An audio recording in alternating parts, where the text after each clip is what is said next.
Thank you very much indeed for that introduction, Wilma. And can I just ask you, the people at the back, can you hear all right? Yeah, if at any point you can't, just stick your hands up and start waving. Well, my title today is Wolves and Winter in Old Norse Myth and Children's Literature. And when I thought up this title in the middle of the summer, I thought it was a fairly safe bet that perhaps today, when we were having this lecture, at least a few snowflakes might be flickering past the window. But instead, of course, what we've got is unseasonable warmth.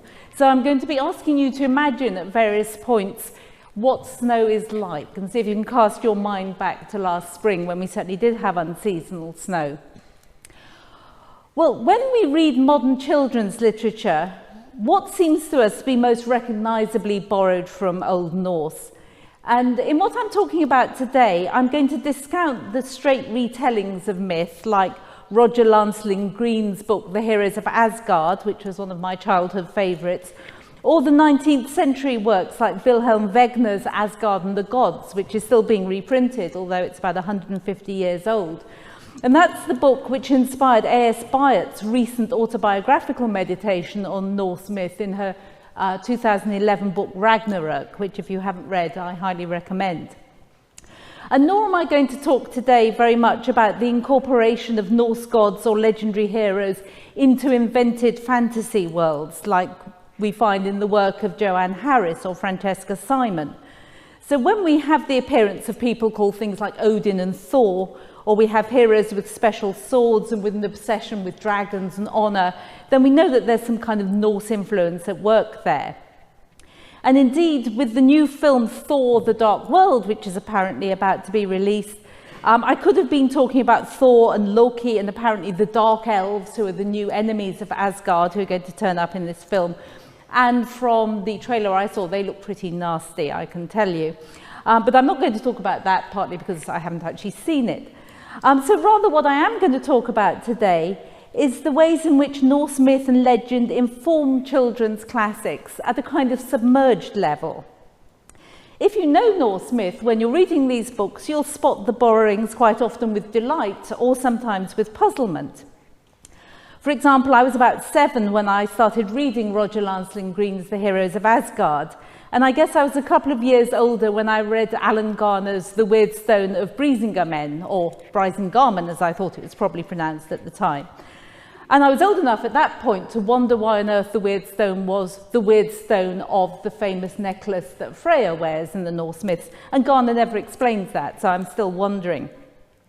But more generally, I'm going to suggest we find modern children's writers employing ideas of the North in the stories that they write. They talk about the great winter, the Fimbulvetter, as it's called in Old Norse, which is a precursor of Ragnarök, the end of the world. And I'll also talk about those terrifying figures, the predatory cosmic wolves who chase the sun and the moon through the heavens and who one day will catch up with them. Well, I think we Europeans are at some collectively unconscious level attracted to ideas of the dark and the cold, at the same time as we fear the winter. Winter is coming is a highly resonant phrase from the series Game of Thrones, of which I'm a big fan, I have to say. It echoes in our ears during the programme. And I think the location in Game of Thrones, which is the most terrifying and evocative in that series, is the icy world beyond the wall, where the others walk and where the direwolves run. Though I have to say, for anybody who watches Game of Thrones, there are some nice direwolves in it as well. So I don't want to castigate all direwolves here. The children's authors I'm going to be talking about today in a kind of whistle-stop tour, I should say, are going to be C.S. Lewis, J.R. Tolkien, Alan Garner, Susan Cooper, and Philip Pullman. And I'll also mention in passing a couple of other writers. But the 5 authors that I'm concentrating on were all educated here in Oxford. They all studied English here. And of course, in the case of Lewis and Tolkien, they taught medieval English here for many years. And before the syllabus reforms of the 70s, the English syllabus here was top-heavy with medieval literature. And I'd say that as a medievalist, there was an awful lot of it. And an understanding of philology was vital. The original model for the English degree was classics, because of course anybody can just sit around reading novels. That's not the work of a gentleman. So the degree was shaped to look like classics, and comparative language study, Old English, Old Norse, even Gothic played a crucial part in it. And some contemporary students of English, Philip Larkin and Kingsley Amis, for example, took a very dim view of medieval literature study. Kingsley Amis notoriously called Old English's greatest poem, quote, "the anonymous, crass, purblind, infantile, featureless heap of gangrened elephant sputum, Beowulf." I'm really glad I didn't have to teach Kingsley, I have to say.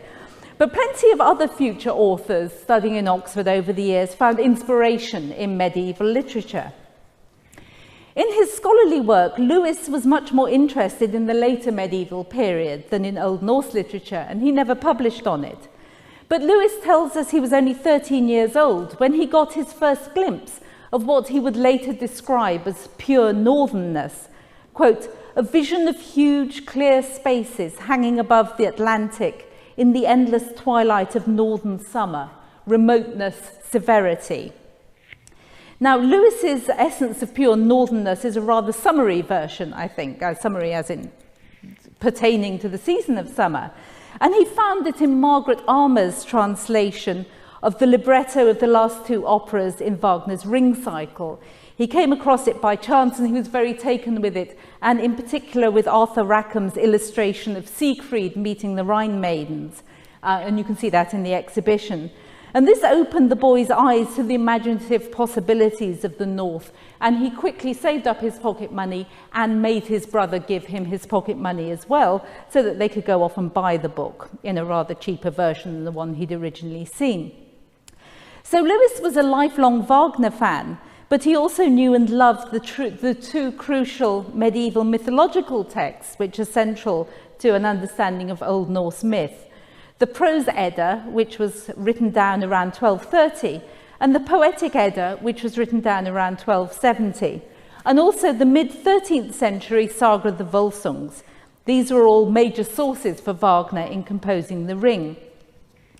And according to the poem Völuspá, the first poem in the Codex Regius manuscript, the first poem in the poetic Edda, a poem whose title translates as the Ceres' prophecy, the gods become compromised through their oath-breaking, and Balder, the best and brightest of the gods, is slain by treachery within the divine community. Then human society begins to break down in murderousness and oath-breaking. The weather changes, summer never comes, and the great winter arrives. And Fenrir, the great wolf, who is the son of Loki and the brother of the world serpent, is straining at his bonds. Something is about to happen. And I'm just going to quote here from my revised and expanded translation of the Poetic Edda coming out next spring, another book plug, I'm afraid, a couple of verses.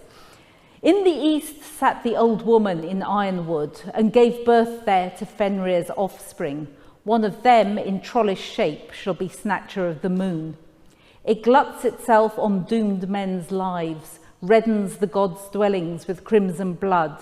Sunshine becomes black all the next summers, weather all vicious. Do you want to know more, and what?" And perhaps this idea of a winter that never ends comes from the Icelandic experience of volcanic eruptions, where the dust cloud, as we all remember from 2010, goes up and obscures the sun. But I think we can also imagine in the depths of a medieval winter what it would be like if summer in fact never came. Well, soon after this prophecy, the giants are marching on Asgard, Loki is at their head, and fire and ice unite to bring down the gods, and the sun and moon are devoured by the wolves who eternally pursue them. The earth sinks into the ocean, and humans lament piteously as everything is swept away. Well, you can imagine all of this is a bit too apocalyptic for C.S. Lewis, who arrests his vision at a much earlier stage, where Narnia is the land where it's always winter but never Christmas. And here his wolves form part of the White Witch's secret police. Fenris Ulf, that monstrous wolf who will devour Odin at Ragnarok, metamorphoses into Morgrim, who's the chief of the secret police force and who is eventually killed by Peter. And although I think the first half of Morgrim's name derives from French mal, meaning bad, the grim is certainly an Old Norse word, and it's one which is quite often used for wolves. In the Ceres' prophecy, in that poem, the earth will rise once more out of the sea after Ragnarok, and Balder will come back again. And so too in Narnia, quote, "The sky became bluer and bluer, and now there were white clouds hurrying across it from time to time. In the wide glades there were primroses. The trees began to come fully alive." And as the White Witch's dwarf observes at that point, this isn't just a thaw, but spring is coming to Narnia, and it's Aslan's doing. Well, Norse wolves and winter really fire Alan Garner's imagination in The Weird Stone of Brisinga Men, and it's his first book in the series, which is most inspired by Old Norse themes. In this book, Garner presents energetic and heroic dwarves, a mysterious dark figure called Grimnir, who bears a name which is often used by Odin. And he's the agent of the evil wizard Nastrond. And of course, there's the Weird Stone itself. I've mentioned how Brisinga Men is the great necklace of the Brisings in Old Norse, and also mentioned that it's never really explained. But at the end of the novel, Grimnir and Nastrond, with their ally Rimthur, who is a frost giant and who also has a good Norse name, conjure up the ice giant's breath, an intense winter storm, the Fimble winter, which signals the coming of the end, and the mighty cosmic wolf appears there. The wolf Managarm, the hound of the moon, is unleashed, and this is how Garner describes it. Racing out of the north was a cloud, lower than any that hid the sun, and black. Monstrous it was, and in shape a ravening wolf. Its loins fell below the horizon, and its lean body arched across the sky to pounding shoulders, and a head with jaws agape that even now was over the far end of the valley. All the sky to the north and east was wolf head. The mouth yawned wider till there was nothing to be seen but the black cavernous maw rushing down to swallow hill and valley whole. I think that's one of the most intensely terrifying passages I ever read when I was a child. And rereading it still, even standing here in the sunshine, is sending shivers down my spine. And it's only Firefrost, the Weird Stone, which can dispel this cosmic threat. I note here that Alan Garner likes to use Norse mythic names in a fairly indiscriminate fashion. So Nastrond in his writing is a person, but in Old Norse it's a place. And Nastrond dwells in the abyss of Ragnarok. So that's become a place and not an event. So there's some kind of mixing up going on here. But I think he has a very good ear for the fierce-sounding names that you can derive from Old Norse, like Grimnir, as I've mentioned. And he also has Svarts, who are the dark elves, and the Morthbrood, a bunch of really unpleasant trolls. And he frequently contrasts these Norse names with more melodious-sounding names, like Cadelin, the good wizard, who seems to be derived from Celtic.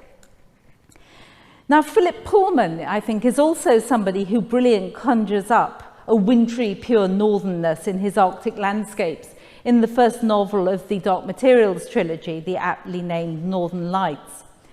Pullman isn't someone, I think, who leans particularly towards the mythic. His inspiration is from Milton and nuclear physics.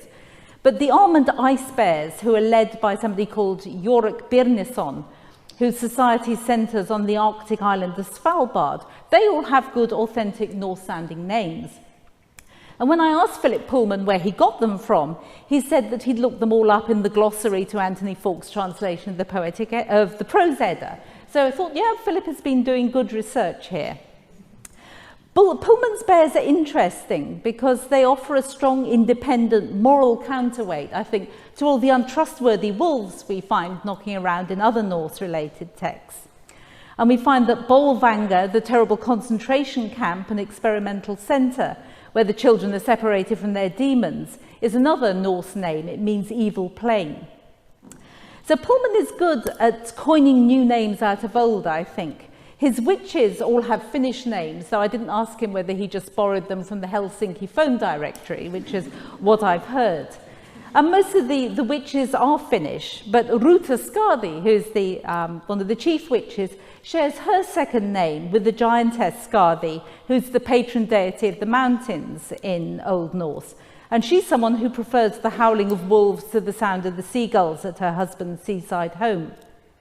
But generally, bears belong to the neighbours of the Norse. They belong to the Lapps, to the Sami, or to the Finns, and they have a rather limited role in Norse mythic thinking. So it's not perhaps so surprising that the bears and the Finnish named witches should end up on the same side.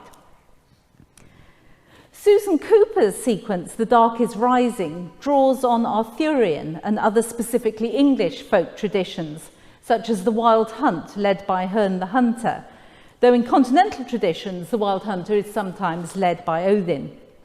But nevertheless, in the second novel of the sequence, The Dark is Rising, the story begins significantly enough on midwinter day in a snow-covered landscape, and the snow gets worse and worse as the forces of darkness gather strength.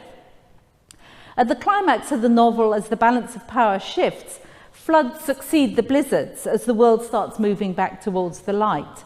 And in this novel, it's ravens and crows rather than wolves who are the agents of evil. But of course, in that kind of rather naturalistic setting, it would be a bit difficult, I think, to insert a lot of wolves running around the Thames Valley. The ravens and crows are Anglo-Saxon beasts of battle and portents of evil, and they're not Odin's ravens, Hugin and Munin, who signal his intellectual powers and his information gathering. So I think they have a rather different meaning. Susan Cooper doesn't make direct reference to Norse material in this novel, but she certainly recognises the power of winter and darkness when it comes to framing mythic events. Not every writer who makes use of Norse themes draws on the wolf and winter combination.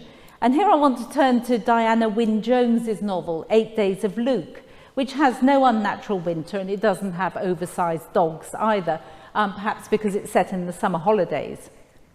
And 8 Days of Luke is about a boy called Luke who erupts into the life of a lonely and unhappy child called David. And Luke turns out to be the god Loki, who has escaped from his bonds. In Old Norse myth, he's supposed to be kept tied up until Ragnarok. And Luke, or Loki, manifests himself as a charming but rather untruthful boy who has a mysterious affinity with fire. This is a connection, of course, which Wagner makes, and he got it from the Brothers Grimm. And once Luke is loose, all sorts of other characters start turning up in the neighbourhood. There's Mr. Wedding, who is a version of Odin, whose name in Anglo-Saxon is Woden, who is in charge of events, more or less. Mr. Chew, a gardener, who is Tyr or Tew, and who gives us Tuesday in English. And Mr. and Mrs. Fry, who represent Freyr and Freya, and don't really have much to do, but they turn up for completeness' sake, I think. So they all appear in this suburban neighbourhood, and they browbeat poor young Luke just as badly as David's bullying family tend to browbeat him. And David notices, quote, how small and frightened Luke's harassed figure looked among them. Never had David felt for anyone more. It was just like him among his own relations. So there's great sympathy for Loki here. Well, the gods are seeking Thor's hammer, and of course that's a fairly familiar plot in all sorts of retellings of Norse story. As soon as Thor's hammer goes missing, we've got to find it, because if the giants get it, it's going to be all up for the rest of us. And on this occasion, Sigurd and Brunhilde, the hero and heroine of the ring cycle and figures from heroic myth, have stolen it for their own purposes. And the figure of Mr. Wedding, the Odinic figure, I think quite nicely retains Odin's wisdom and his fierceness, and also his plausibility in this novel. He spins a good yarn. He ends up making a bargain with David that Luke can remain free if David can get the hammer back. And of course, David undertakes the quest, and in it, he learns to stand up for himself and he gets free of all his dreadful relatives. But though the hammer is recovered in the end, not all of the breaches in the divine community are healed. And the novel almost ends with, it came home to David that Luke and Mr. Wedding were going to be on opposite sides when that final battle came. For now, all these figures agree to shelve their differences, but Ragnarok, even in this nice sunny summer holiday, is still somewhere over the horizon. Well, finally, of course, I come to J.R.R. Tolkien, the writer who, having both studied and taught and written on Old Norse, and whose understanding of mythic themes and structures and of languages and right-soundingness makes him the premier reshaper of Norse myth, I think, since Wagner. Now, Tolkien, of course, has plenty of wolves, and they're a pretty nasty bunch of beasts, I have to say. They're the great wargs, a word derived from Old English, but also with a reflection in Old Norse. And there are some quite ordinary, boring wolves who are used as mounts by orcs. Sauron himself takes on wolf form from time to time, and Tolkien quite often uses Norse wolf terms like garm in the languages of Middle-earth. And he also has a couple of long winters, I find, by looking on the Tolkien Gateway website. There's both the long winter and the fell winter, which go on and on and on. They're part of the mythic past of Middle-earth, so they don't turn up in The Hobbit or The Lord of the Rings. But they are endless severe winters in which the hobbits might have starved to death if Gandalf hadn't turned up to help them. And apparently this is where Gandalf first became fond of hobbits, in case you were wondering how that came about. So without developing the wolves and winter particularly thoroughly, Tolkien makes more creative use of other Norse allusions. And already in The Hobbit, and that's what I'm going to talk about most for reasons of time, we find the dwarves who troop out of that poem, The Seeress's Prophecy, that I quoted earlier, with all of their names in order. They all troop out of the poem and into Bilbo's comfortable hobbit hole, signalling adventure. They're all derived from Norse, and they have some of the habits of Norse dwarves. They're certainly a bit cantankerous. And Gandalf, too, oddly enough, bears the name of a dwarf who also appears in the poem. But since the name means staff elf, it's a highly appropriate one for a wizard, so I think Tolkien was right to reapply it. Bilbo's riddle contest with Gollum borrows heavily from a famous contest between King Haedrek and the god Odin in Haedrek's saga. And here, as in The Hobbit itself, Odin wins the contest by asking a completely unorthodox question to which only he can know the answer. And it's a trick he uses more than once in the canon of Norse myth. If you ever find yourselves in a situation where you need to win a riddle contest, maybe if your head is at stake, the question to ask is, what did Odin say into the ear of Balder on his funeral pyre? And that's a fairly unanswerable riddle. But I guess it's also slightly difficult to verify if somebody does answer it. This unanswerable question violates the rules of the contest, and it always reveals Odin's concealed identity, and it brings the confrontation to an end with the questioner going, oh, you're Odin, I never guessed, and usually dying at that point. And Gollum too fails to guess what the Hobbit has in its pockets is, and he too is infuriated by Bilbo's deviation from the standard riddle contest here, and he cries, not fair, and asks for more time to think. But the trajectory of Tolkien's great masterpiece depends on Gollum's failure, of course, for the answer to what is in the Hobbit's pockets is of course, the ring. Later on in The Hobbit, Bilbo and the dwarves traverse the great Norse mythic forest of Mirkwood, and they come to the lair of the dragon Smaug, as I like to call him, even if the film calls him something different. And this dragon shares many characteristics: vanity, loquaciousness, greed for gold, and a kind of accountant's eye for keeping track of his treasures, with his Norse forerunner and inspiration, someone who Tolkien knew well, the dragon Fafnir, who of course also appears in the ring. Now, Smaug's name comes from the same Germanic root as Gollum's original name, interestingly enough. Smaug means something like one who crept, and Smaogal, as Gollum was originally called in Old English, is one who considers or one who meditates. And you can see that in both cases they're associated with the idea of slow, deliberate movement. In the Poetic Edda, the hero Sigurd succeeds in fatally wounding the dragon by dint of digging a pit, lying in the dragon's path, and stabbing him in the belly. And the hero and the dying dragon have a conversation. In this, Fafnir prophesies Sigurd's death, though he actually does this wrongly. He warns of the treachery of his brother, and Sigurd takes this opportunity to chat to the dragon and acquire a few tidbits of mythic knowledge, none of which come in particularly useful later on. Then the dragon finally expires. And so too we see Bilbo sweet-talking his way into Smaug's confidence. He eventually, though not of course in that conversation, discovers the dragon's vulnerable spot, and he's instrumental in the monster's killing. So how to talk to a dragon is a crucial skill for heroes and burglars. Again, that's something we might wish to remember. Well, in summary, Norse myth and legend remains productive still in the 21st century.